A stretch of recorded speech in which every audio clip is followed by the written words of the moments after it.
Lección número 7 para el 16 de febrero del 2019. Y como algunas veces decimos, rumbo a Jerusalén. Muy pronto, hermano. Dice el versículo de memoria de la lección 7 para el 16 de febrero 2019. Las 7 trompetas. Bastante polémico, bastante que añadir a lo que nos está añadido en este folleto y la manera como este tema es tratado aquí. Dice el versículo Apocalipsis 17, versículo de memoria, sino que en los días de la voz del séptimo ángel, cuando el séptimo ángel comience a tocar la trompeta, el misterio de Dios, quiero decirle rápidamente, que eso significa el plan de salvación, se consumará, como él lo anunció a sus siervos los profetas. En la escena, dice el folleto del doctor Ranko Stefanovic, en la escena del quinto sello vimos que el clamor del pueblo oprimido de Dios refleja el clamor de los fieles de todas las edades. A estos fieles se les describe como almas debajo del altar que claman a Dios pidiendo justicia y vindicación. ¿Hasta cuándo, Señor?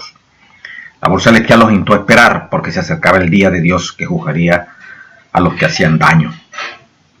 Apocalipsis 6:15 indica que Jesús regresará a la tierra y traerá juicio sobre quienes actuaron con maldad contra sus fieles seguidores. Indudablemente, cuando hacemos esa relación de lo que pasó con los sellos, luego el paréntesis de los sellos, el sexto sello, ya Cristo viniendo en gloria, ya la parte final. Y vimos en el capítulo, cuando terminaba el capítulo 6, la gran pregunta que se hacían, que el profeta se hizo, el último versículo, porque el gran día de su ira ha llegado, ¿y quién podrá sostenerse en pie? Se le dio una respuesta al apóstol Juan, tranquilo, a pesar de todo este desastre que usted está viendo, de obstáculos, que la iglesia le toca enfrentar, ya no dentro, como el mensaje de Apocalipsis 2:3, no, desde el trono se está revelando ahora en ese libro que está sellado, que tiene 7 sellos, y que han sido ya quitados 6 sellos, todos los problemas de la iglesia, de la fundación, los días de Cristo, cuando muere Cristo, hasta la segunda venida, ya los últimos son catástrofe tanto en la tierra como allá en el cielo, conmoción en los cielos. Y el profeta pregunta, ¿quién podrá sostenerse en pie? Y viene la respuesta en el capítulo 7 de Apocalipsis. No se preocupe, todo va a estar controlado. Diríamos también que tiene que ver con la iglesia de Filadelfia, la penúltima iglesia de las 7 iglesias. Viene una hora de prueba como nunca antes ha ocurrido. Y en esa hora de prueba el Señor también tiene un mensaje de esperanza para esa iglesia de Filadelfia. Mire como dice el capítulo 3, versículo 10, por cuanto has guardado la palabra de mi paciencia, yo también te guardaré de la hora de la prueba que ha de venir sobre el mundo entero para probar a los que moran sobre la tierra. He aquí yo vengo pronto, retén lo que tienes para que ninguno tome tu corona.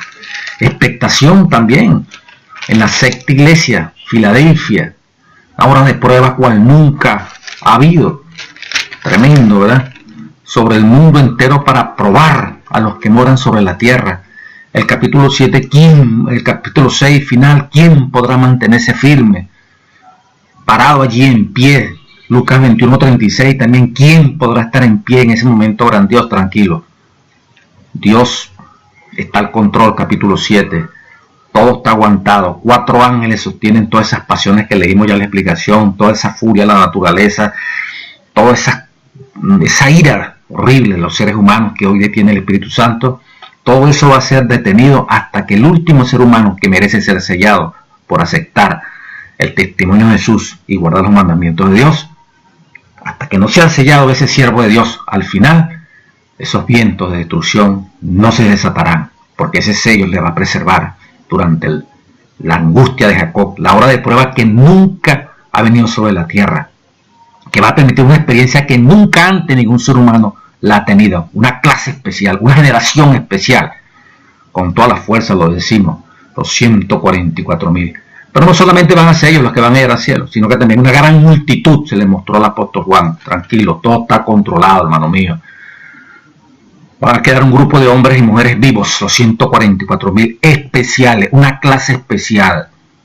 meritoria, andarán con el Cordero como nunca antes, nadie había tenido esa experiencia, privilegio, como dice el comentario bíblico allí. La visión de Elena White, que le llamamos en primeros escritos, en sus primeras visiones, solamente ellos en ese santuario, en ese templo que está en el monte de Sión, rodeado por 7 colinas, los 144,000, le dijeron ella, solamente pueden entrar allí. Los nombres de los 144,000 estampados allí, como en oro, escritos. Privilegio especial para que de pronto se piense, ¿verdad? Que no, cualquiera, una prueba que nadie ha pasado, persecución ninguno ha tenido, experiencia única en este planeta Tierra, la de esos seres humanos. Por eso estarán sobre el mar de vidrio, han vencido sobre la bestia, la imagen de la bestia, el número de la bestia. Juan, así que mire, todo está controlado y van a tener sus ropas blancas, no hay ningún problema. En cuanto al quinto sello, que también había expectativa, tranquilo, el número todavía no está completo de los que van a morir martirizados por la palabra de Dios. Se le va a dar vestiduras blancas. Y esa ya determinación de quiénes poseerán vestiduras blancas ya se decidió allí en la sala del trono del universo, porque comenzó el juicio de los vivos, de los muertos, perdón. Ya los muertos que están siendo examinados dentro de los que han militado en esta causa divina, ya Dios ha determinado los que están muertos, quienes reciben la vestidura. Muy pronto, cuando venga la ley dominical, la prueba final para el pueblo de Dios, estando vivos, seremos juzgados y decidiremos si estaremos de parte de Dios o de la bestia. Bueno, terminado eso, hermanos, por capítulo 7, ahora sí, se abre el séptimo sello. Capítulo 8 de Apocalipsis, se abrió el séptimo sello. Se hizo un silencio, terminó el paréntesis entre el sexto y séptimo sello, que es Apocalipsis 7, esperanza, fuerza. Sobre el séptimo sello se hizo un silencio en el cielo como de media hora. Media hora profética son 7 días. Y vi a los 7 ángeles que estaban en pie ante Dios y se les dieron 7 trompetas. Otro ángel vino entonces y se paró ante el altar con un incensario de oro y se le dio mucho incienso para añadirlo a las oraciones de todos los santos. Sobre el altar de oro que estaba delante del trono. Cuando se abrió el séptimo sello se hizo un silencio en el cielo. Interesante esa expresión. Interesante esa expresión. En folleto, Pastor Cristiano tuvo la oportunidad de añadir algo en cuanto a esto, pero vamos a añadírselo nosotros, de acuerdo a lo que dice el comentario bíblico adventista. Dice el comentario bíblico acerca de este silencio en el cielo. En contraste con los espectaculares acontecimientos que siguen a la apertura de los 6 primeros sellos, ahora se produce un solemne silencio con la apertura del séptimo. Este silencio ha sido explicado por lo menos de 2 maneras. Algunos sostienen que este silencio en el cielo, que sigue a los terribles acontecimientos que suceden en la tierra inmediatamente antes de la segunda venida de Cristo, Apocalipsis 6, 14 y 16, se debe a la ausencia de las huestes angélicas que han abandonado las cortes celestiales para acompañar a Cristo al venir a la tierra. O sea, el cielo queda como solo, pues, y los ángeles vienen con Cristo para acompañarlo ya en su segunda venida. Un silencio de expectación también. Cuando se abrió el séptimo sello, ya final, ya el libro va a quedar abierto.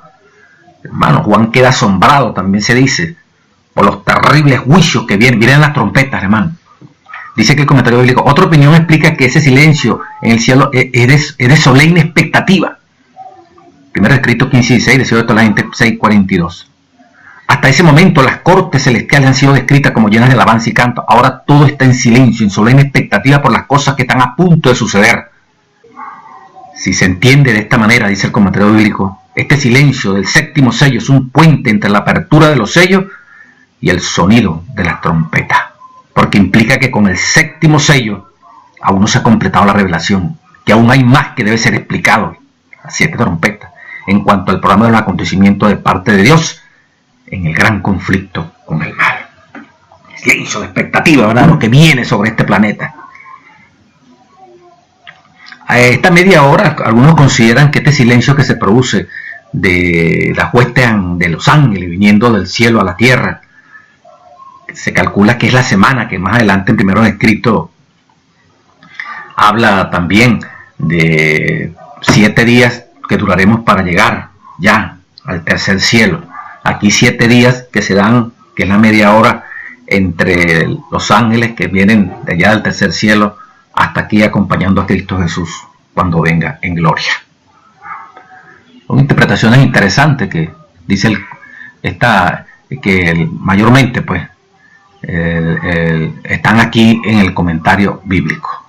Dice otro líder de la iglesia adventista, otro gran doctor, ¿verdad? El doctor Loren Wade, el futuro del mundo revelado en el libro del Apocalipsis, la página 120, el futuro del mundo revelado, el séptimo sello. En el rito del antiguo tabernáculo, el sellamiento o confirmación del pueblo en favor de Dios era resultado de los ritos del día de la expiación. Levítico 16. Observemos varios elementos claves en estos versículos que sirven para confirmar el hecho de que estos ritos son los que están siendo representados en los símbolos del séptimo sello. Notamos, por ejemplo, que al abrir el sello se produce un silencio en el cielo por espacio de media hora. El único rito del antiguo tabernáculo, fíjate que esta es otra interpretación, en el cual, y vamos con un punto común, en el cual era requerido el silencio, era el del gran día de la expiación. La atención absoluta y el silencio profundo eran necesarios durante esta ceremonia, ya que la única comunicación entre el sumo sacerdote y el pueblo era el tintineo de las campanillas en el borde del manto del sumo pontífice, mientras se movía dentro del lugar santísimo haciendo su obra de intercesión por ellos ante la presencia de Dios. Aproximadamente, dice el doctor Loren Wade en el libro El futuro del mundo revelado en Apocalipsis, el capítulo séptimo sello, los juicios de Dios, aproximadamente media hora ocupaba el sacerdote en realizar las distintas tareas dentro del tabernáculo. Miren la explicación que le da el doctor. Por otra parte, era solamente en el día de expiación cuando se hacía uso del incensario portátil que figura en esta profecía. Esto es importante. Solamente en el día de expiación, día del juicio final, una vez al año, el 10º día del 7º mes, cuando se hacía el uso del incensario portátil que figura en esta profecía. El incienso ardía sobre el altar día y noche durante todo el año, pero en el día de la expiación, el sumo sacerdote recogió una parte del incienso del altar y lo llevaba en el incensario portátil al pasar detrás del velo para realizar una obra especial de intercesión ante el propiciatorio. El ángel que lleva a cabo esta obra de intercesora es el mismo Señor Jesucristo. 1 Timoteo 2:5, 1 Juan 2:1, en su papel de sumo sacerdote del santuario celestial. Dice el versículo 3 que al intercesor se le dio mucho incienso para añadirlo a las oraciones de todos los santos. Este incienso representa los méritos de su propia santidad, Hebreos 9:11-12, y la obra especial de intercesión es parte del juicio preadvenimiento, llamado también juicio investigador. En el capítulo 5 leímos que las oraciones de los fieles ascienden como incienso delante de Dios, versículo 8. Pero aquí vemos que hay otra clase de incienso que se añade al incienso de las oraciones, es a saber, el incienso de la gracia divina, dispensada en el ministerio sacerdotal de Cristo, de intercesión por los pecados. Dios le concede al hombre el privilegio de tributarle honor mediante sus actos de adoración y sus demás ofrendas. Estos buenos actos ascienden como olor grato delante del trono celestial. Pero a través de esta figura comprendemos que aún esta forma de manifestar amor a Dios, que sin duda son las más espirituales y más nobles de todas las obras humanas, no son dignas de ser presentadas delante de Dios. Nuestras oraciones, al igual que las demás obras humanas, necesitan del incienso, ese incienso que se está añadiendo allí, ¿verdad?, de los méritos de Jesús, antes de que puedan acceder como ofrenda aceptable en torno al propiciatorio celestial. Y de la mano del ángel subió a la presencia de Dios el humo del incienso con las oraciones de los santos. Es al finalizar esta obra especial de intercesión y juicio cuando los santos quedan sellados y cuando su carácter y destino ya son definitivos. Cuando se ha terminado la intercesión, se dice acerca de todos los seres humanos: el que es injusto, sea injusto todavía, y el que es justo, practique la justicia todavía. Veamos lo que dice el Espíritu Profecía también, porque la anterior era de Loren Wade, el doctor, pero ahora lo que dice el Espíritu Profecía en relación con esto mismo. Los servicios religiosos, estoy leyendo para que tengamos precisión, ¿verdad?, lo que estamos hablando. Miércoles 10 de marzo, continua ofrenda de sacrificio, la matutina a fin de conocerle. Los servicios religiosos, las oraciones, la alabanza, la confesión arrepentida del pecado ascienden desde los verdaderos creyentes como un incienso hasta el santuario celestial. Los servicios religiosos que hacemos, las oraciones, la alabanza, la confesión arrepentida del pecado ascienden desde los verdaderos creyentes como un incienso hasta el santuario celestial. Pero al pasar por los corruptos canales de la humanidad, quedan tan contaminados que a menos que sean purificados con sangre, nunca pueden ser de valor ante Dios. No ascienden con pureza impecable. Toda oración que nosotros hacemos, todo servicio que tributemos, todo arrepentimiento que el mismo Espíritu Santo ponga en nuestra cabeza, ya nosotros, como dice aquí, pues, pero al pasar por los corruptos canales de la humanidad, la naturaleza pecaminosa que está siendo allí frenada, que está siendo muerta todos los días por el poder del Espíritu Santo, dice, no ascienden con pureza impecable y no son aceptables ante Dios a menos que el intercesor que está a la derecha de Dios los presente y los purifique con su justicia. Todo el incienso de los tabernáculos terrenales debe estar humedecido con las purificadoras gotas de la sangre de Cristo. Él sostiene delante del Padre el incensario de sus propios méritos, en el cual no hay mancha de corrupción terrenal. Reúne en ese incensario las oraciones, las alabanzas y las confesiones de su pueblo y añade su propia justicia inmaculada. Entonces, perfumado con los méritos de la propiciación de Cristo, asciende el incienso delante de Dios, plena y eternamente aceptable. Ese es el añadir del incienso. Se puede decir, reúne en este incensario las oraciones, las alabanzas y las confesiones que nosotros hemos elevado como pueblo y somos fieles. Pero Cristo añade su propia justicia para que esto pueda ser puro delante del Padre. Su propia justicia inmaculada. Entonces, perfumado con los méritos de la propiciación de Cristo, de su justicia y la muerte de Cristo, como un incienso que produce perfume, asciende el incienso. Entonces Cristo añade a esas oraciones nuestras que están allí en el incensario de Jesucristo como incienso, ¿verdad?, hasta el santuario. Ahora Cristo añade su justicia como incienso para que entonces, perfumado con los méritos de la propiciación de Cristo, asciende el incienso delante de Dios, plena y eternamente aceptable. Una cita dentro de muchas citas que el comentario bíblico, que en este caso la matutina, a fin de conocerle, nos está presentando. La lección, retomando allí, ¿verdad? Bueno, la lección va a estar comentando también algunos aspectos de Apocalipsis 8. Dice el pastor Stefanovic, el doctor, Apocalipsis 8 comienza con la imagen de las 7 ángeles de pie ante Dios, preparados para tocar la trompeta, domingo 10 de febrero. Antes de que suenen las trompetas, se inserta otra escena. El propósito es explicar el significado teológico de las trompetas. ¿Qué significan las trompetas? Diríamos también nosotros, ¿por qué las trompetas? ¿Y en qué momento se están dando las trompetas? Lee Apocalipsis 8, 3 y 4 junto con la descripción de los servicios diarios del Templo de Jerusalén, que se detalla a continuación. Un comentario bíblico judío, nosotros leímos el comentario bíblico adventista, y ahorita vamos a leer un comentario de Elena White, pero aquí dice un comentario bíblico judío, explica que en el sacrificio vespertino el cordero era colocado sobre el altar del holocausto, y la sangre era derramada en la base del altar. El sacerdote designado llevaba la intercesión, el incenciario de oro adentro del templo, y ofrecía incienso en el altar de oro en el lugar santo. Cuando el sacerdote salía, lanzaba el incensario sobre la cera y producía un ruido fuerte. En ese momento los 7 sacerdotes tocaban las trompetas, marcando al final de los servicios del templo para ese día. Se puede apreciar que en el Apocalipsis 8, 3 al 5 se utiliza el lenguaje de servicio vespertino. Es significativo que el ángel reciba el incienso sobre el altar de oro que estaba delante del trono. El incienso representa la oración del pueblo de Dios. Dios ahora responde sus oraciones. Fíjense, eso es lo que dice el folleto y miren lo que ya yo le he comentado a ustedes. Ahora quiero leerle lo que el comentario bíblico dice acerca de esta parte del ángel que está allí, del incensario que se tira al suelo. ¿Qué es esto? ¿En qué momento es esto? Lugar santo, lugar santísimo. ¿Qué dice la palabra de Dios? ¿Qué dice la revelación? Primero escrito la terminación del mensaje, capítulo este. Dice Elena White, el Espíritu Santo, vi ángeles que iban y venían de uno a otro lado del cielo. Un ángel con tintero de escribano en la cintura regresó de la tierra y comunicó a Jesús que había cumplido su encargo, quedando sellados y numerados los santos. Ya terminó Apocalipsis 7.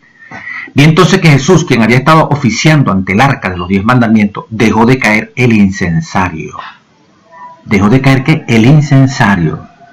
Cristo en el lugar santísimo. Y alzando las manos exclamó en alta voz: consumado es. Después del sellamiento, después de Apocalipsis 7, que viene Apocalipsis 8, ¿verdad? Consumado es. Y toda la hueste angélica se quitó su corona cuando Jesús hizo esta solemne declaración: el que es injusto sea injusto todavía, y el que es inmundo sea inmundo todavía. Igualito como decía el doctor Loren Quade. Pero aquí el doctor Stefanovic no habla de eso. Más bien dice que es lugar santo, y estas escenas son del lugar santísimo. Y el que es santo, santifíquese todavía. Todos los casos habían sido fallados para vida o para muerte. Mientras Jesús oficiaba en el santuario, había proseguido el juicio de los justos muertos. Comienza primero, y luego el de los justos vivientes, dice Elena White en Primeros Escritos. Cristo, habiendo hecho expiación por su pueblo, habiendo borrado sus pecados, había recibido su reino. Estaba completo el número de los súbditos del reino, el número, y consumado el matrimonio del Cordero. Cierre de gracia. Y el reino y el poderío fueron dados a Jesús y a los herederos de la salvación, y Jesús iba a reinar como Rey de Reyes y Señor de Señores. Luego tenía que regresar, porque recibió ese reino. Tiene que ver también con Daniel 7:13. Al salir Jesús del lugar santísimo, oí el tintineo de las campanillas de su túnica. Una tenebrosa nube cubrió entonces los habitantes de la tierra, ya que no había mediador entre el hombre culpable y un Dios ofendido. Únicamente para esa experiencia, los 144.000 que van a ser sellados, que no haya intercesor. Siempre ha habido intercesor. Esto es algo especial, una generación única. Mientras Jesús estuvo interpuesto entre Dios y el pecador, tuvo la gente un freno, pero cuando dejó de estar entre el hombre y el Padre, desapareció el freno y Satanás tuvo completo dominio sobre los finalmente impenitentes. Era imposible que fuesen derramadas las plagas mientras Jesús oficiaba en el santuario, pero al terminar su obra allí, Apocalipsis 15, y cesar su intercesión, nada detiene ya la ira de Dios que furiosamente sobre la desamparada cabeza del culpable pecador que descuidó la salvación y aborreció las reprensiones. Aborreció las reprensiones. En aquel terrible momento, después de cesar la mediación de Jesús, a los santos les toca vivir sin intercesor en presencia del Dios Santo. Única experiencia, hermano mío, una generación en el planeta Tierra viviendo sin intercesor, los 144.000. Había sido decidido todo caso, numerado, cada joya, numerado. Pastor Estefano, no le gusta mucho este asunto de numeración. Detúvese un momento Jesús en el departamento exterior del santuario celestial y los pecados confesados mientras él estuvo en el lugar santísimo fueron asignados a Satanás, originador del pecado, quien debía sufrir el castigo. Ahora mire lo que dice el comentario bíblico. En Hawaii, no, que esa cita está desenfocada, que aquí, que para allá. Bueno, comentario Apocalipsis 8:5, comentario bíblico. Lo arrojó a la tierra, dice el comentario bíblico adventista, es parte de nuestro fundamento, nuestra raíz. El significado de este acto es importante para la comprensión de lo que sigue al sonar la trompeta. Puede presentarse dos interpretaciones. De acuerdo con el punto de vista que han favorecido los adventistas el séptimo día, el séptimo día, nosotros hemos creído siempre eso. La cesación del ministerio del ángel junto al altar del incienso simboliza el fin de la administración de Cristo en favor de la humanidad. El fin de Jesucristo en el santuario celestial, en el lugar santísimo. Le está mostrando a Juan allá, en la corte, en la sala del trono del universo. O sea, el fin del tiempo de gracia, dice el comentario bíblico. Las voces, los truenos, los relámpagos y el terremoto que suceden cuando el ángel arroja el incensario a la tierra describen acontecimientos que sucederán al fin de la séptima trompeta, después de la apertura del templo, en Apocalipsis 11:19, cuando se abrió el templo y se vio el arca. Trueno, ya es fin de mundo, hermano, esto se está acabando. ¿Cuándo comenzó a sonar esa séptima trompeta? En 1844, que ya vamos a ver ahorita. Y en la séptima plaga, cuando sale una voz del templo y declara hechos de fin de mundo que tienen que ver con terremotos, como dice, se oyeron voces, truenos, relámpagos, ya, esto tiene que ver con eventos finales. Pero quiero decir aquí, de acuerdo al punto de vista que han favorecido los adventistas el séptimo día, la cesación del ministerio del ángel junto al altar del incienso simboliza el fin de la administración de Cristo en favor de la humanidad. El fin del tiempo de ¿qué? De gracia. La otra interpretación también tiene que ver que como tiene que ver con el fin del tiempo de gracia, entonces ya las trompetas tiene que ver con un acto futuro. O sea, que son las mismas plagas. También se manejan esa interpretación. Interpretación que también, apartándose completamente de la parte histórica que estamos diciendo aquí, leyendo los fundamentos, el doctor Gambeto, una vez, este doctor adventista que fue miembro de la iglesia, pero que se separó lo oímos directamente de aquel video que colgó. Por 30 años había predicado la trompeta, que tienen que ver con la parte histórica, tienen que ver un paralelo entre la trompeta, las 7 iglesias y los 7 sellos, pero ahora cambio la interpretación, decía el doctor Gambetta. Esta tiene que ver con el futuro, un meteorito va a caer, que cae, no, X, Y, Z. Así que esto, mire, hermano mío, si usted no se aferra a esto, si cada intérprete, cada doctor que sale de estas grandes universidades comienza con una interpretación diferente, aquí no va a quedar adventista del séptimo del séptimo día. Aquí cada quien va a creer entonces en fulano, en perenceos y sutaneo. Se acabó la profeta, se acabó la interpretación bíblica y quedó delegada solamente en un grupo de hombres sabios que lograron, Dios les dio esa sabiduría, les dio, sí se la dio, pero que no la supieron usar como debiera ser.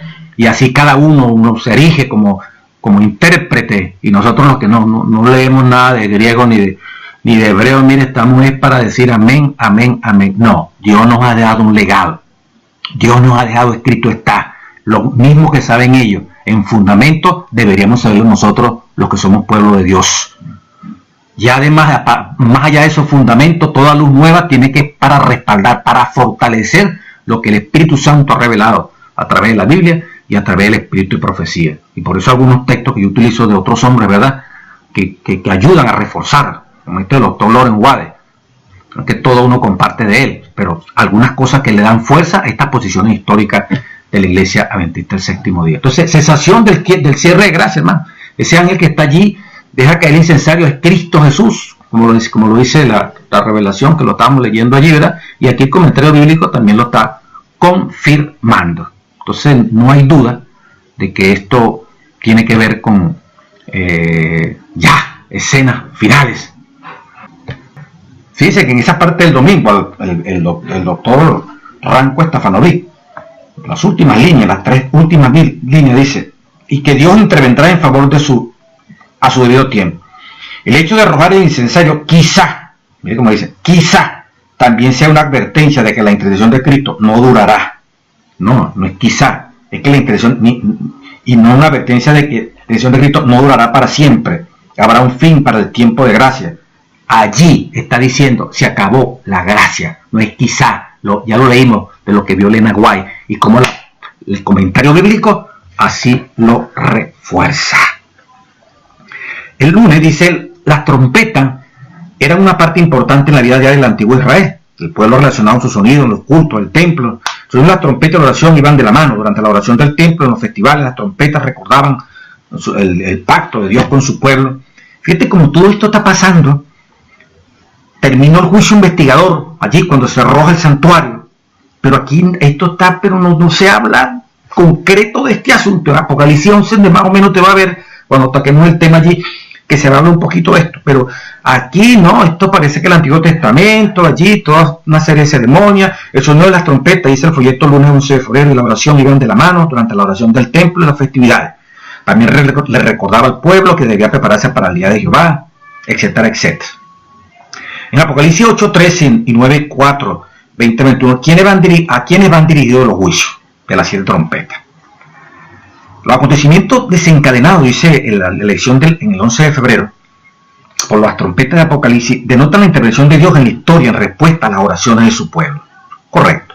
Mientras que los sellos incumben principalmente al profeso pueblo de Dios, avanzando, diríamos nosotros, a través de los obstáculos, dificultades, las trompetas anuncian juicio contra los habitantes de la tierra. Al mismo tiempo, son advertencias para conducir a los habitantes de la tierra al arrepentimiento. Fíjense cómo dice. Al mismo tiempo, son advertencias las 7 trompetas para conducir a los habitantes de la tierra al arrepentimiento antes que sea demasiado tarde, incluyendo la 7ª trompeta, que el pastor Stefanovic la pone ya cuando Cristo está regresando en gloria. Las 7 trompetas abarcan el curso de los acontecimientos desde los días de Juan hasta la conclusión de la historia de esta tierra. Eso es correcto, pero entonces ya usted va a ver lo que vamos a leer de la 7ª. Suenan mientras hay intercesión en el cielo. Correcto. Suenan mientras haya intercesión en el cielo. Sin embargo, la 7ª trompeta termina con la segunda venida de Cristo. Ya no hay intercesión en la tierra. Y mientras se predique el evangelio en la tierra, al final de la 7ª trompeta ya no hay una predicación del evangelio. Los juicios de las trompetas son parciales. Las 7 trompetas se aplican aproximadamente a los mismos periodos que abarcan las 7 iglesias y los 7 sellos. Entonces aquí viene una simplificación por el espacio, ¿verdad? De lo que son donde actuaron estas 7 trompetas. Y en esta explicación, hermano mío, este señor, este pastor, se echó por tierra, pues eliminó completamente la interpretación histórica de las 7 trompetas. Las 2 primeras trompetas, dice Stefanovic, el pastor, anuncian juicio sobre las naciones que crucificaron a Cristo y persiguieron a la iglesia primitiva, a la Jerusalén rebelde y al Imperio Romano. Quiero decirle que la interpretación histórica habla del castigo sobre las 2 primeras, tienen que ver también con el castigo sobre el Imperio Romano, el imperio que obstruyó, que persiguió a los cristianos, recibe su castigo. Jerusalén, estos judíos que se metieron con Jesucristo, que dijeron que la sangre de él caiga sobre nosotros, eso quedó anotado en el libro que Jesucristo tenía en su mano. Así que ellos estaban listos ya. Aquí ya su castigo, ellos mismos lo decidieron. Aquí, como la interpretación histórica que tiene el comentario bíblico, y que siempre hemos sostenido lo que hemos predicado de Apocalipsis, esto sí tiene que ver, no tanto con los que crucificaron a Cristo, sino tiene que ver con el Imperio Romano. Ya lo vamos a explicar un poquito más, en cuanto en sus primeros golpes que recibió por parte de los bárbaros. La tercera y cuarta trompeta retratan el juicio celestial contra la apostasía de la iglesia cristiana en el periodo medieval. Esto no tiene que ver, hermano, con la parte histórica de la iglesia adventista enseñado. ¿Entiendes? Esto es un cambio, igual como lo hizo Gambetta, aplicando esto, que si el meteorito que va a caer, que esto y que lo otro, que son para el futuro. Aunque este hombre toca el pasado aquí, en la parte histórica, pero no, tiene una explicación que nosotros encontramos en el comentario bíblico. ¿Quién autorizó que se cambie el comentario bíblico? Una cosa que por años y décadas, desde el siglo XX, esto viene siendo un fundamento para nosotros, y es parte de la herencia del protestantismo. Nosotros no inventamos la interpretación de este asunto. Ya en los días de Elena White, esto se hablaba, esto es parte de lo que es el comentario bíblico. Muchas de las cosas se conocían a través de Uriah Smith, que escribió un comentario tanto de Daniel como de Apocalipsis. Y vemos datos históricos de Gibbon, de Keynes, una cantidad de historiadores famosos de aquella época, narrando lo que pasaba con la caída del Imperio Romano. Así que la tercera y cuarta trompeta, hermano, que la apostasía de la iglesia cristiana en el periodo medieval, durante la Edad Media. No, ahí todavía no había abarcado Edad Media. De la primera a la cuarta trompeta, según la tradición histórica de la iglesia adventista del séptimo día, que conocieron allá estos hombres de Uriah Smith, los tiempos de Elena White, tiene que ver las primeras 4 trompetas con el castigo de Dios sobre el Imperio Romano de Occidente. Se dividió en 2 pedazos, el Imperio Romano Occidente y el Oriental. Bueno, aquí primero sobre el Imperio Romano de Occidente, un imperio político, el imperio romano atacó fuertemente a los cristianos, los obligaba a que arrodillarse delante del emperador como si fuera Dios. Bueno, aquí le pasan factura con las primeras 4 trompetas. La primera, ¿verdad?, en el año 396, ya cuando esto se está acabando, hasta que llega finalmente a la invasión de Alarico, visigodo, ¡bum!, pone fin, o sea, incendia Roma, y en 410 le hace ese destrozo a Roma. Primer golpe fuerte por parte de los visigodos, nada menos y nada más, repito, estas tribus comandadas por Alarico, así rápidamente. Ahorita lo voy a especificar un poquitico más. Luego la segunda trompeta, viene otro de África, como si fuera una montaña que encendía en fuego, el azote de los mares, nada menos que Genserico. Este hombre también se levanta fuertemente contra Roma. Y luego viene otra, nada menos y nada más, el que dice que donde pisaba no nacía la hierba, Atila, de los hunos, Genserico, de los vándalos, y ahora Atila, la tercera trompeta, de los hunos, también trató de incendiar a Roma. 452, muere en 453 después de Cristo, pero el Papa León I lo frenó. Y luego, finalmente, en el año 476, antes del periodo medieval, cae el Imperio Romano de Occidente, y finalmente, Odoacro, ¿verdad?, somete a Augusto, pero Augustulo en el sentido de pequeñito, de demasiado humillado. Roma se apaga, el sol, la luna y las estrellas, el emperador, los senados y los cónsules, o sea, simbolizando el sol, la luna y las estrellas. Se apagó el Imperio Romano. Castigo directo sobre el Imperio Romano de Occidente.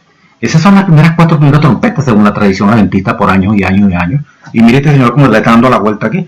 La quinta y la sexta trompeta, dice el folleto de la edición del lunes 11 de febrero, describen las facciones enfrentadas del mundo religioso a fines del Medioevo, o sea, a fines de la Edad Media, y el periodo después de la Reforma. Quinta y sexta trompeta, eso no tiene nada que ver con lo que hemos aprendido nosotros. Quinta y sexta trompeta tiene que ver con los sarracenos y los turcos, tiene que ver con Mahoma, tiene que ver con el Imperio Otomano. Y Elena White a esto le dio una aplicación perfecta. Creía en esta profecía como te explicaba en el comentario bíblico. Entonces ahora este señor se la lleva por delante. No, es increíble, ¿verdad? Permítame entonces hacer una breve síntesis un poquito más concreta de estas 7 trompetas, y especialmente con la sexta trompeta, quinta y sexta trompeta, y especialmente con la sexta, que fue la que le dio fuerza a la iglesia adventista según el conflicto de los siglos, que Elena White así lo escribió. Fue un cumplimiento profético perfecto. José Rick, 1840, 11 de agosto. El imperio turco, ¿verdad?, otomano, ya se somete a los poderes aliados. Vamos a ver algo de eso. Una síntesis de estas trompetas, ¿verdad? La primera trompeta, granizo, fuego mezclados con sangre, fueron lanzados sobre la tierra, se quemaron la tercera parte de las plantas verdes. Su interpretación, que hemos tenido como adventistas: la invasión de los visigodos, saquearon a Roma en el 410 después de Cristo, Alarico, visigodos. La segunda trompeta, una montaña ardiendo, fue precipitada en el mar, se destruyó la tercera parte de las naves. La invasión de los vándalos desde Cartago en el año 455, vinieron por el mar y quemaron las flotas romanas. Se metían con la flota de España, de Italia, en Serico, el gran vándalo. La tercera trompeta, una estrella de ajenjo, amargura, cayó del cielo, se amargaron la tercera parte de las aguas y muchos hombres murieron. Apocalipsis 8, 10 al 11. La invasión de Atila con los hunos, los años 372 al 453 con los hunos. La cuarta trompeta, se oscurecieron la tercera parte del sol, la luna y las estrellas, y hubo oscuridad en la tercera parte del día y de la noche. La debilidad de los líderes romanos en el occidente. Hubo un 9 emperador entre 455 y 476 cuando cayó el último, Augustulo. Odoacro sometió, luego vino Teodorico, Odoacro de los Érulos, y luego Teodorico de los ostrogodos. La quinta trompeta, cayó una estrella del cielo, esta vio el abismo y salieron langostas con colas de escorpiones, los cuales atormentaron a los hombres durante 5 meses. El rey de ellos se llamó Abadón, destructor.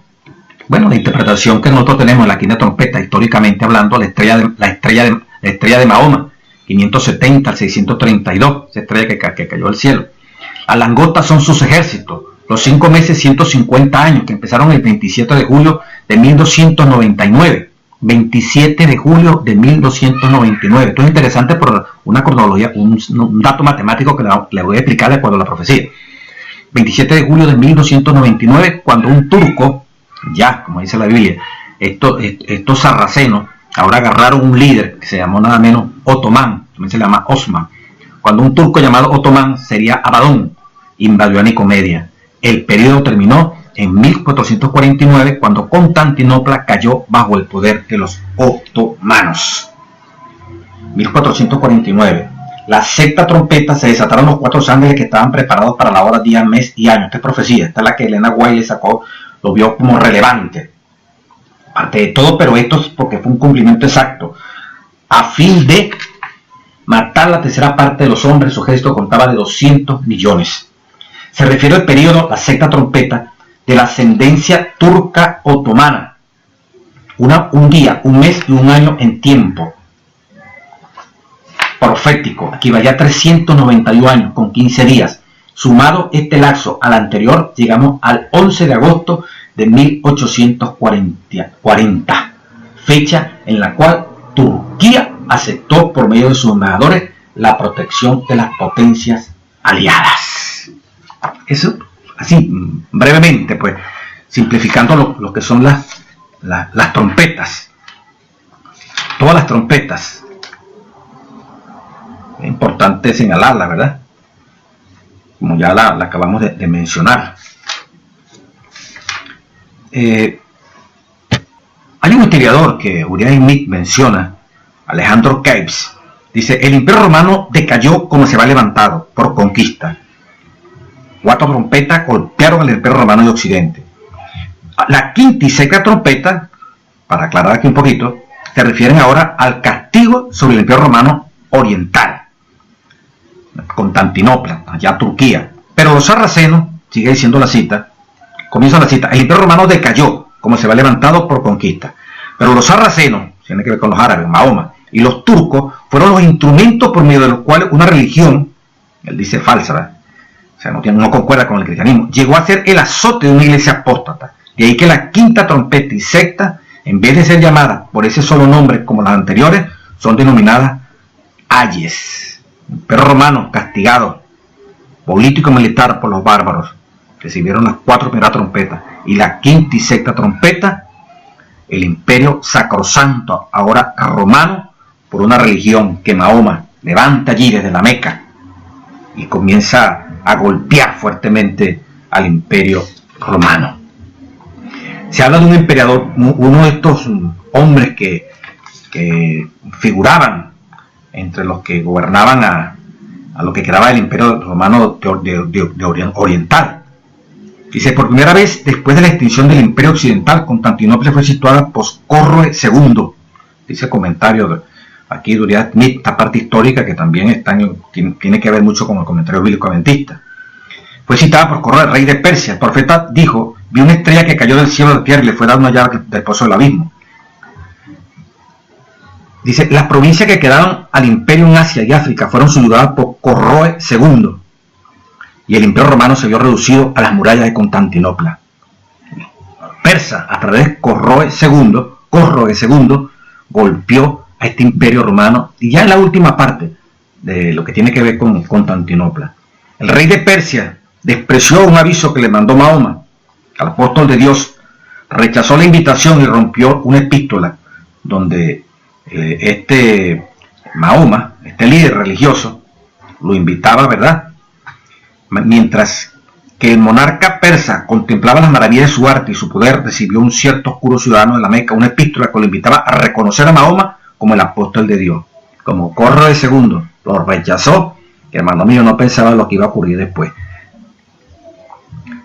El rey Persia había despreciado al oscuro sarraceno, Mahoma, y se había burlado del mensaje enviado por el supuesto profeta de la Meca. Ni siquiera la caída del imperio romano había abierto las puertas al mahometismo, ni el progreso de los sarracenos armados. La monarquía persa y romana se agotaron, la una a la otra, y antes que fuese puesta una espada en las manos del falso profeta, tal como lo dice el historiador, se la hizo caer de las manos de aquellos que podían haber detenido la carrera y aplastado por completo su poder. Hermano mío, Corroe, después de su completa derrota, este persa que estaba dominando ya esta parte que arrebató a Roma ya de Constantinopla, y la pérdida de su imperio, fue asesinado en el año 628, y en el año 629 después de Cristo queda señalado por la conquista de Arabia y la primera guerra de los mahometanos contra el imperio romano. Ahí comenzó ya la aparición de el castigo contra toda una iglesia que tomó el nombre de cristianismo, iglesia cristiana, y comienza el castigo ahora de esta otra iglesia que se levanta contra el imperio sacrosanto romano. La caída del rey de Persia, Corroe II, puede simbolizar perfectamente la apertura del abismo, puesto que preparó el camino para que los discípulos de Mahoma pudieran salir del oscuro país y propagar sus seductoras doctrinas por el fuego y la espada hasta cubrir en tinieblas el imperio oriental.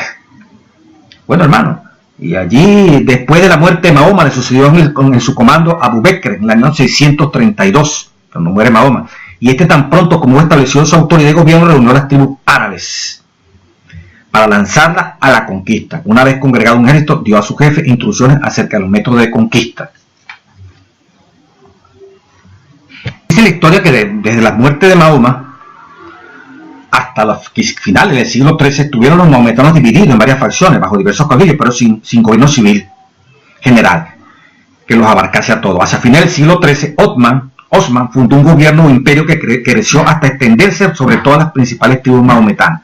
Un ángel se llama un rey, se le llama ángel del abismo. Un ángel significa un mensajero, un ministro, sea bueno o sea malo, y no siempre un ser espiritual. El ángel del abismo será un ministro principal de la religión que salió de allí cuando fue abierto. Esta religión es el mahometismo. Su nombre era Abadón, el destructor, Apolillón, exterminador y destructor por hecho. De de que tienen dos nombres diferentes en dos idiomas, es evidente que el carácter más bien que el nombre del poder es lo que se quiere presentar. Pero ¿cuándo realizó Oma su primer asalto contra el imperio griego?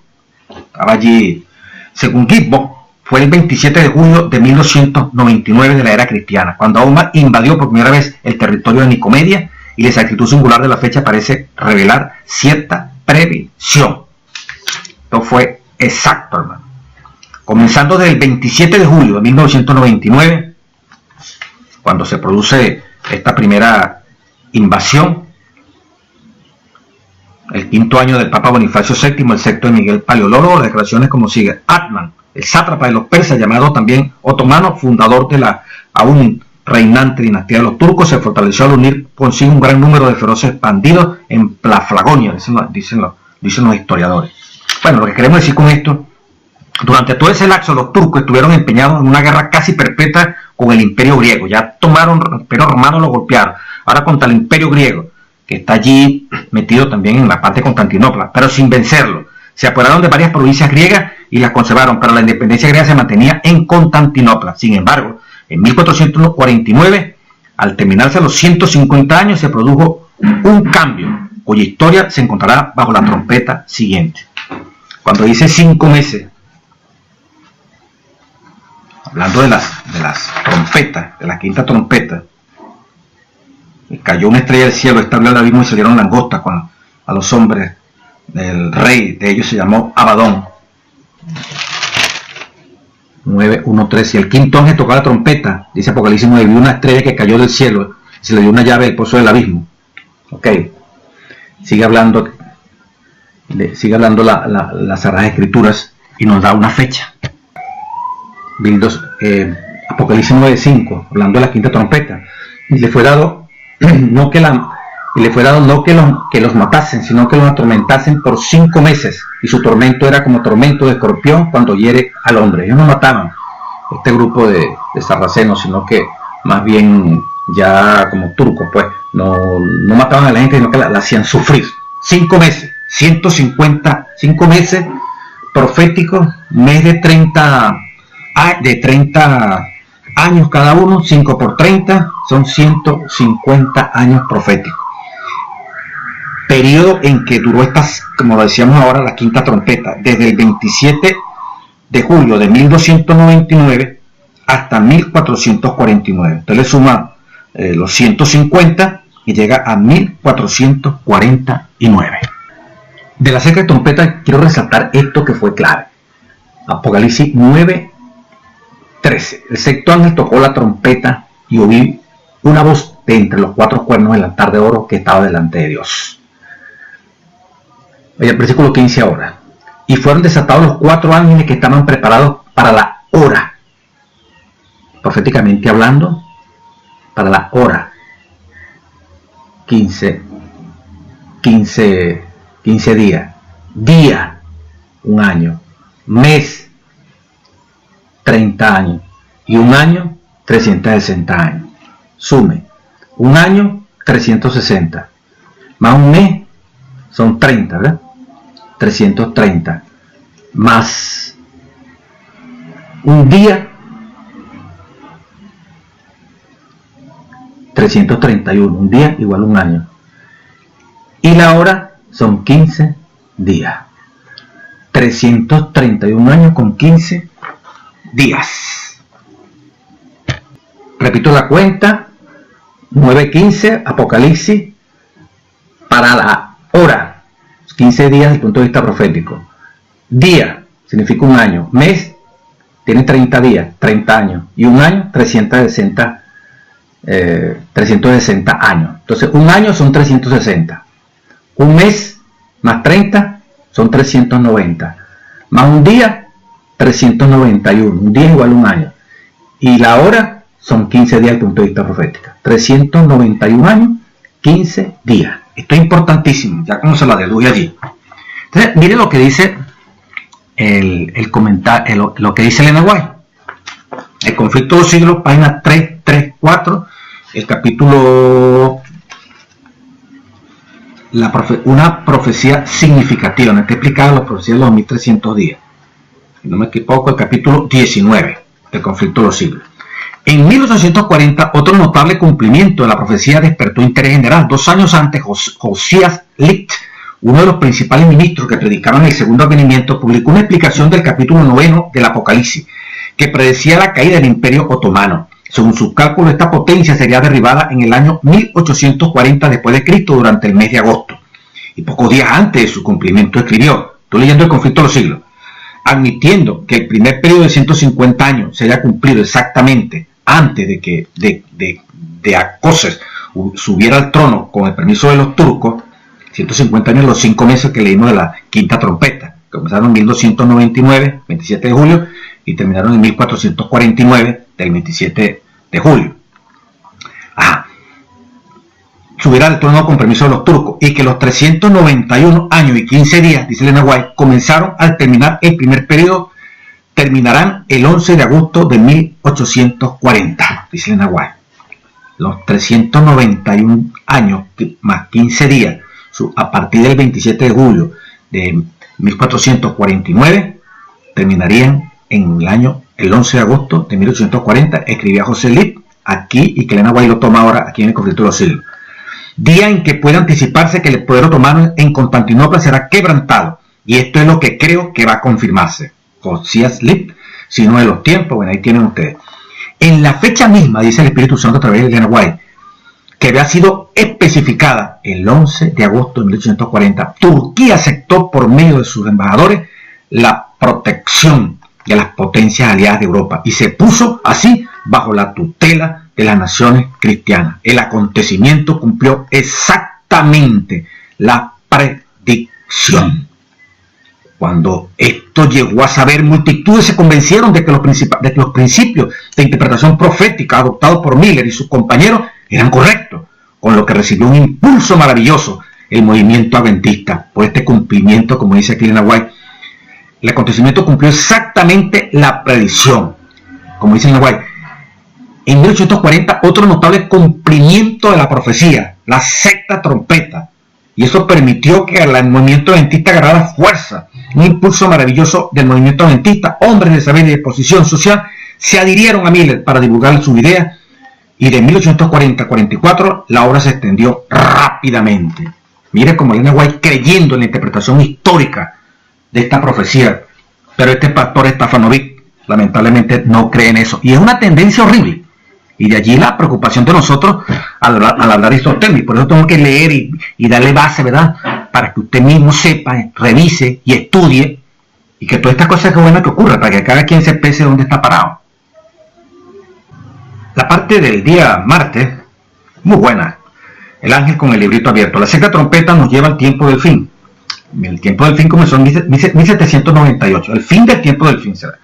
Antes de que suene la séptima trompeta, se inserta un interludio que explica la tarea y la experiencia del pueblo de Dios en el tiempo del fin. Lee Apocalipsis 1:4. El ángel poderoso que instruyó a Juan era nada menos que Cristo. El comentario de Elena White 7a. Pone sus pies sobre el mar y la tierra, lo que implica que su gobierno es universal y lo que está a punto de proclamar tiene una importancia mundial.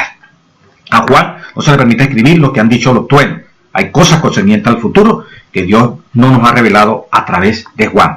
Sin embargo, yo quiero que vean lo que dice el Espíritu de Profecía en cuanto a esto mismo. Tal como dijo el doctor Stefanovic, que es interesante que lo diga, saque de aquí del 7a.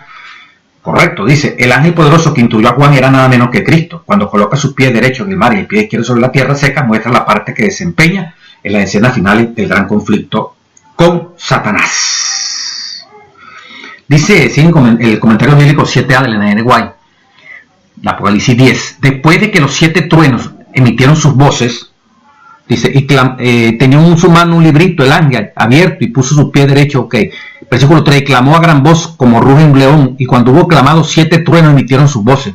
Cuando los 7 truenos hubieron emitido sus voces, Apocalipsis 10:4, sus voces, yo iba a escribir, pero vi una voz del cielo que me decía, sella las cosas, los 7 truenos que han dicho, y no las escriban. Y el ángel que vi en pie sobre el mar y la tierra, levantó su mano al cielo y juró por los que vive, por los siglos de los siglos, que creó el cielo y las cosas que en ellas están, y la tierra, y el mar y las cosas, que el tiempo no sería más. Se refiere a tiempo profético, lo explica muy bien aquí Stefanovic. Pero mira lo que dice, 7a, comentario bíblico. Después de que los 7 truenos emitieron sus voces, aquí dice, en el folleto del día martes. A Juan no se le permitió escribir lo que han dicho los truenos. Hay cosas concernientes al futuro que Dios no nos ha revelado a través de Juan, pero Elena White sí lo reveló. Aquí Dios sí le mostró a Elena White. Después de que los 7 truenos emitieron sus voces, es el comentario de Apocalipsis 10, ¿verdad? Nuevamente, los 7 truenos emitieron sus voces, se le ordena a Juan como a Daniel con respecto al librito, sella las cosas de los 7 truenos que han dicho. Estas cosas se refieren a sucesos futuros que serán revelados a su debido tiempo. Daniel recibiría su heredad al fin de los días. Juan ve el librito al cual le han quitado los sellos. De esto se deduce que las profecías de Daniel tienen su aplicación en la proclamación al mundo de los mensajes del primero, del segundo y del tercer ángel. De esto se deduce que las profecías de Daniel tienen su aplicación en la proclamación al mundo de los mensajes del primero, del segundo y del tercer ángel. La apertura del librito era el mensaje en relación con el tiempo. O sea que el librito este es lo que Daniel no pudo entender, según Daniel 12:4, lo que le dio sella la profecía, la ciencia aumentará, y para este tiempo de Apocalipsis, ahora encontramos que esto va a ser revelado. Y esos 7 truenos que están allí, tranquilo, eso va a ser revelado después, a su debido tiempo. Juan ve el librito al cual le han quitado los sellos. De esto se deduce, estas cosas se refieren a los sucesos futuros que serán revelados a su debido tiempo. Daniel recibirá su heredad al fin de los días. Juan ve el librito al cual le han quitado los sellos. De esto se deduce que la profecía de Daniel tiene su aplicación en la proclamación al mundo de los mensajes del primero, del segundo y del tercer ángel. La apertura del librito era el mensaje en relación con el tiempo. Este mensaje de los truenos tiene que ver con el mensaje de la aplicación del primer ángel, segundo ángel y tercer ángel. No vaya a confundirse, cuando dice librito no tiene nada que ver con el libro de Apocalipsis capítulo 4, sino el librito allá de Daniel. Por eso dice, los libros de Daniel y Apocalipsis son uno, ¿sí? Dice el comentario. El primero es una profecía, libro de Daniel, y el otro una revelación. Uno es un libro sellado, de Daniel 12:4.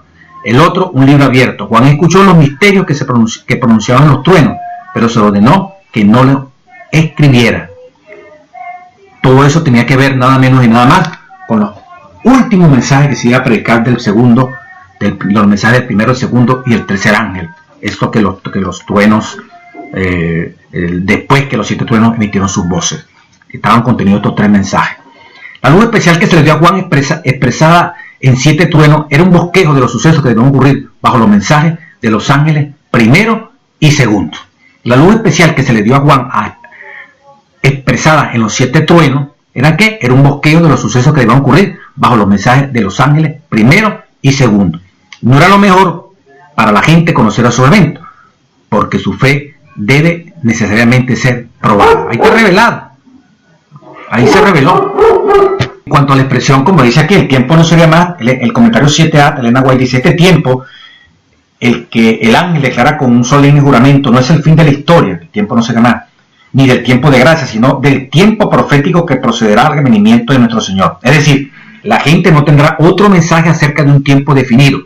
Después de este lapso, que ahora abarca de 1842 al 44, no puede haber ningún cómputo definido de tiempo profético. El cálculo más prolongado llega hasta el otoño de 1844, que es el fin de la profecía de los 1300 días. Eso quiere decir, para mucha gente que anda por ahí diciendo que otra vez se va a repetir la profecía de los 1260 en el futuro, los 1335, los 1290 de Daniel, eso es completamente falso. El tiempo no sería más del punto de vista profético, no va a haber más profecías, así de número, como usted oiga por ahí algunos hermanos que dicen que son adventistas con este asunto. Esto significa tiempo no sería más, no le esté poniendo fecha en profecía, dentro del tiempo y la mitad de un tiempo, para el futuro ya eso no se cumple, eso se cumplió fue en el pasado. La parte del día miércoles que tiene que ver con comer el librito, ya todos sabemos, ¿verdad? Y es bueno interesar, comer el libro, comer en la Biblia se utiliza para describir la aceptación de un mensaje de Dios, dice el miércoles, para proclamarlo a la gente. Ezequiel 28, 8 al 3, 11, Jeremías 15 al 16. Al momento de recibirlo el mensaje es una buena noticia, pero al proclamarlo a veces resulta amargo, ya que muchos resisten o lo rechazan. Bueno, esto pasó en 1844, el mensaje de la segunda venida de Cristo. Cristo viene pronto a esta tierra, fue una cosa muy sabrosa, pero luego vino la decepción, ¿verdad? Cristo no vino, fue amargo. Sin embargo, se le volvió a decir, profetiza otra vez al mundo. El mundo apunta a los adventistas que guardan el sábado, que surgieron para proclamar el mensaje de la segunda venida de Cristo. Tranquilo, dele. Muy sabroso el mensaje, pero ahora hay que volverlo a predicar. Pero en un contexto, ¿verdad?, completamente diferente. Porque ahora arranca el capítulo 11, como dice aquí. Este pasaje continúa la escena de Apocalipsis 10. A Juan se ordenó que midiera el templo, el altar, a los adoradores. El concepto de medir de la Biblia figurativamente se refiere al juicio. Tiene razón el doctor Stefanovic. Mateo 7.2. El templo que debe medir está en el cielo, donde Jesús ministra en nuestro favor. La referencia al templo, al altar y a los fieles señala el día de expiación. Estuviera pendiente también esto el doctor Stefanovic para Apocalipsis 4. Con la excepción de los fieles, que habla del templo, el altar. Este era un día de medición, correcto, ya que Dios juzgaba los pecados de su pueblo. Por tanto, Apocalipsis 11.1 se refiere al juicio que tiene lugar antes de la segunda venida. No lo llama juicio investigador, es así genérico. Este juicio atañe exclusivamente al pueblo de Dios, los adoradores en el templo. Pero vamos a leer lo que dice el Nahual. Comentario bíblico 7a, capítulo 11. El Nahual, el gran juicio se ha estado llevando a cabo y desde hace algún tiempo. Ahora el Señor dice, mide el templo y a los que adoran en él. Apocalipsis 11, ¿verdad? Mientras recorréis las calles haciendo vuestros negocios, recordad que Dios os está midiendo. Mientras desempeñáis vuestros deberes en el hogar, mientras conversáis, Dios os está midiendo. Recordad que vuestras palabras y acciones están siendo fotografiadas en los libros del cielo, así como el artista reproduce el rostro en la placa pulida.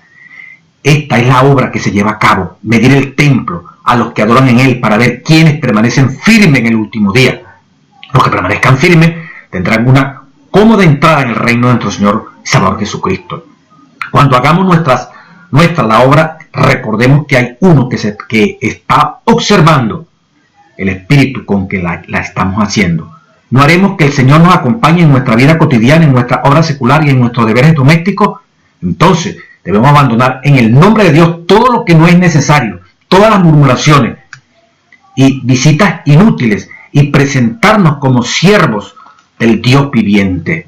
Cuando se abre el templo de Dios en el cielo, ¿qué ocasión de triunfo será para los fieles y leales? En el templo se verá el arca del pacto con el cual fueron puestas las dos tablas de piedra. Estas tablas de piedra serán sacadas de su escondedero. Estas tablas de piedra que ahora están en el arca del pacto serán un testimonio. Mentes y corazones sacrílegos pensaron que tenían poder suficiente para cambiar los tiempos y la ley de Jehová, pero los archivos del cielo, en el arca de Dios, están a salvo los mandamientos de Dios. Ningún potentado de la tierra tiene poder para sacar aquellas tablas de su sagrado escondedero bajo el propiciatorio.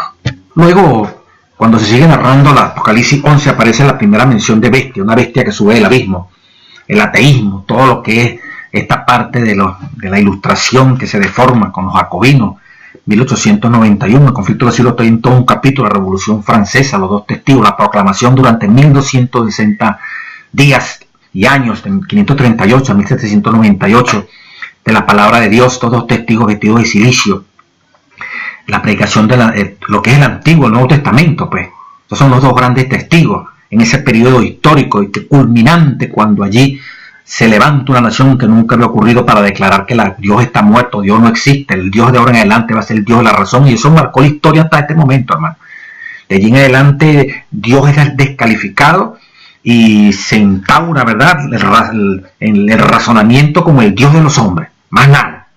Revolución Francesa, horrible, pero esa misma revolución que echó por tierra la verdad, que prácticamente se convirtió en una obra destructora, que se quemó la Biblia, se denigró, claro, dice el conflicto de los siglos, en aquel momento histórico quienes gobernaban, el rey de Francia, con los jesuitas, dice el conflicto de los siglos, todo el pueblo prácticamente era un grupo de mendigos, era horrible. El emperador decía, después de mí que venga el diluvio, que no le importaba a la gente, simplemente subsidios, bonos, diríamos en términos modernos, mantenía a la gente a migajas. La gente se obstinó, llegó un momento y dieron al traste, constituyeron una asamblea constituyente, y allí el rey se vio presionado a aceptar, y tomaron mayoría, hermano mío, y se llevaron, como dice, por los cachos, destruyeron, acabaron, mataron al rey en la guillotina, mataron a su esposa, y entre los mismos líderes que estaban allí, se los llevaron por delante de la guillotina. Fue una época de anarquía, una época oscura en la historia, y repito, el odio fuerte contra lo que es la monarquía y contra lo que es la iglesia, pero la iglesia, como dominaba la monarquía, bueno, pagó las consecuencias, en este caso la iglesia católica a través de los jesuitas, que hoy están representados por el Papa Francisco. Terrible, esta gente penetró el Estado, se apoderaron del Estado, horrible, apoderándose del mundo. Y entonces, finalmente Napoleón surge en 1798, le da como un golpe de Estado a toda esta gente y instaura otra vez la monarquía. Pero la Biblia ya a partir de 1800 ya agarró más fuerza. 3 años estuvieron allí muertos y resucitaron, como dice la revelación. 3 años y medio y resucitaron. Ya en 1800 las ciudades bíblicas comenzaron otra vez a publicar la Biblia hasta nuestros días. Tiempos amargos, pero que marcaron la historia fuertemente. Y finalmente, porque no da tiempo para uno explicar esta parte histórica, lo pueden leer en Conflicto de los Siglos.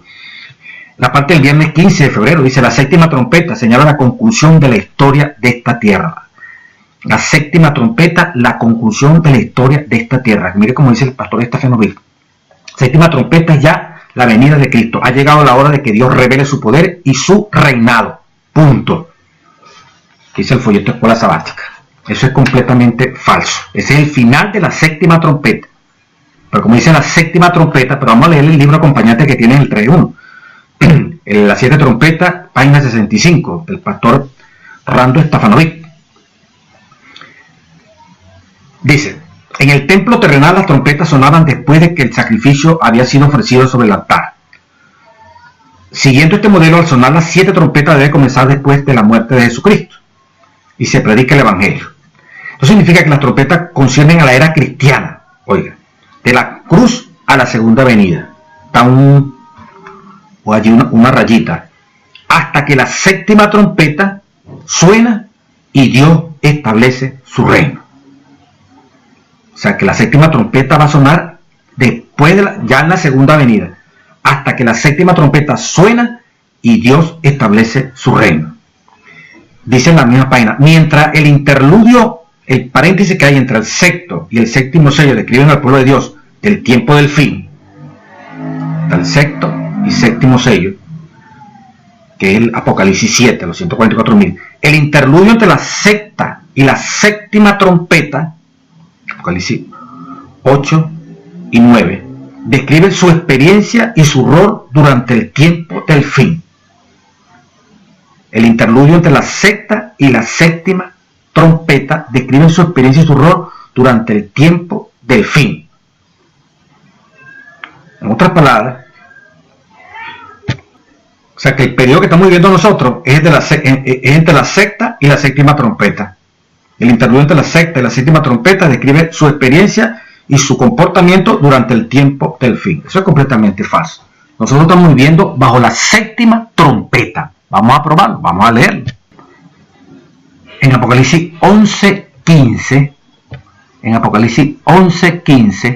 el comentario bíblico, dice: el séptimo ángel, o sea, el principio del tercer ay, que marca el fin del paréntesis entre la sexta y la séptima trompeta.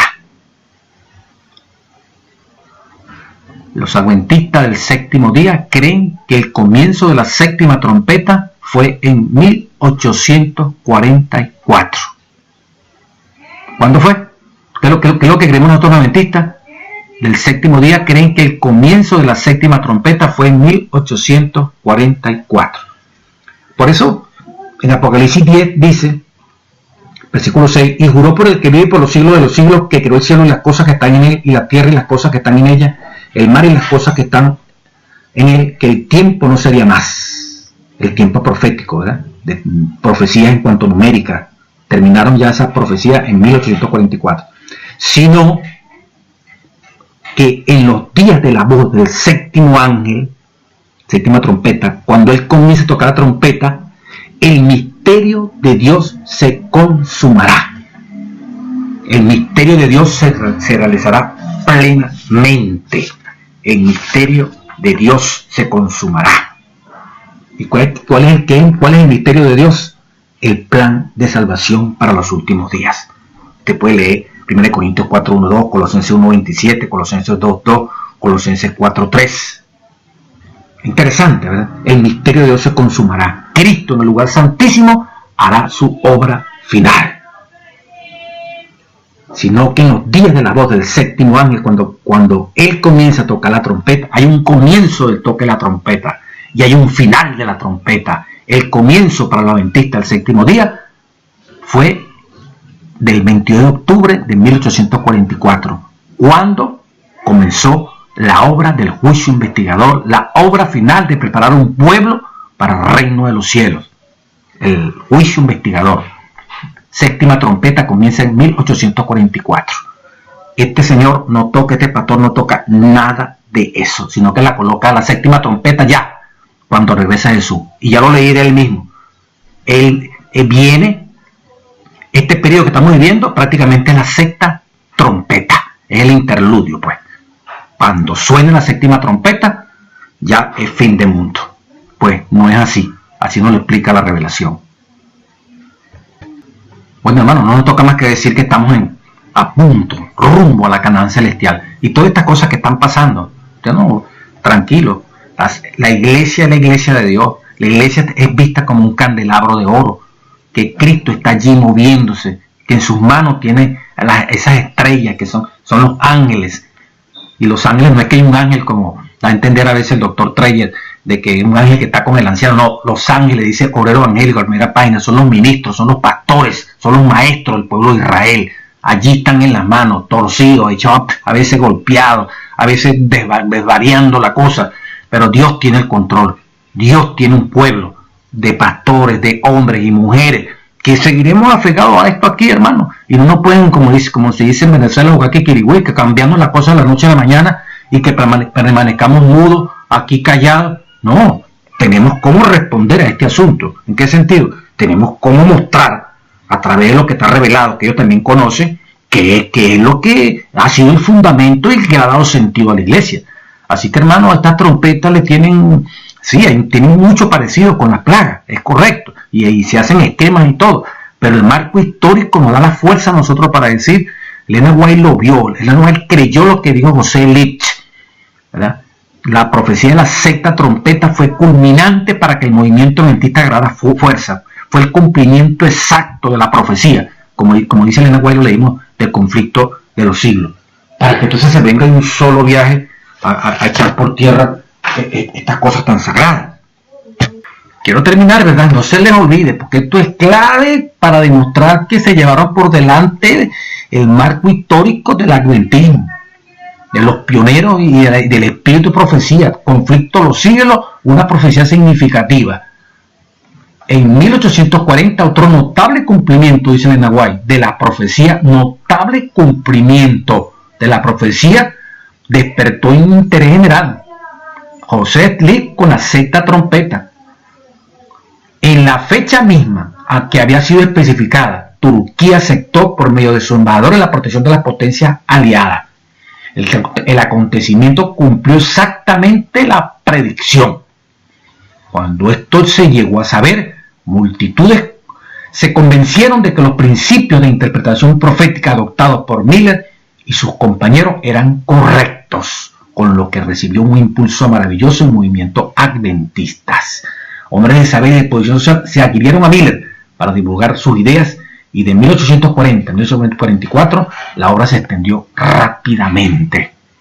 O sea, que es interesante cómo Elena White dice en la misma página, según sus cálculos, José Smith, esta potencia sería derribada en el año 1840, durante el mes de agosto. Pocos días antes de su cumplimiento escribió, admitiendo que el primer periodo de 150 años, de los 5 meses de la quinta trompeta. Mire cómo Elena White hace referencia aquí a José Lee y saca esto de José Lee, como compartiendo. Subiera al trono con permiso de los turcos, y que los 391 años y 15 días comenzaron al terminar el primer periodo, terminaran el 11 de agosto de 1840. Exactamente, la sexta trompeta, esos 391 años, mes, día y hora. Lo repasamos en Apocalipsis 9. ¡Qué excelente, hermano! Aquí está el conflicto de los siglos avalando el cumplimiento de la sexta trompeta clave que llegó hasta 1840. Cumplimiento exacto, le dio fuerza, Elena White lo avaló. Otro notable cumplimiento de la profecía. Entonces ahora eliminamos eso. No, la sexta trompeta, como decía el doctor Stefanovic, la quinta y sexta trompeta del día lunes describen las facciones enfrentadas en el mundo religioso a fines del medioveo, de la Edad Media, y el periodo después de la Reforma. Miren ustedes, la quinta y sexta trompeta. Cuando tiene que ver exactamente, hermano, como lo acabamos de leer, con este periodo fuerte del cumplimiento de los otomanos, de los turcos, y de esa manera darle seguridad al pueblo de Dios de que la interpretación profética es exacta, no se equivoca, no se pela.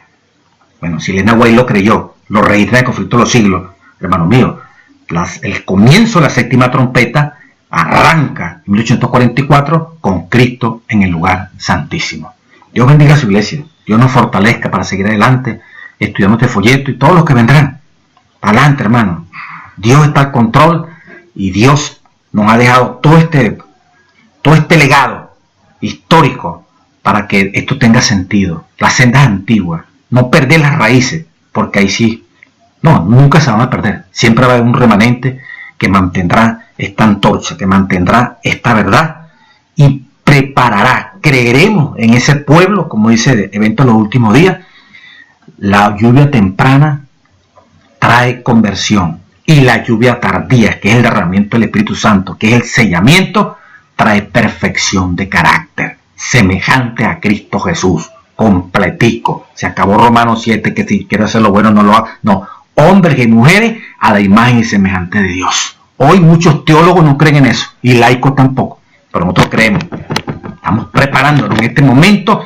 Dios está capacitando un pueblo para esa bendita experiencia. Dios bendiga a su iglesia y rumbo a Jerusalén.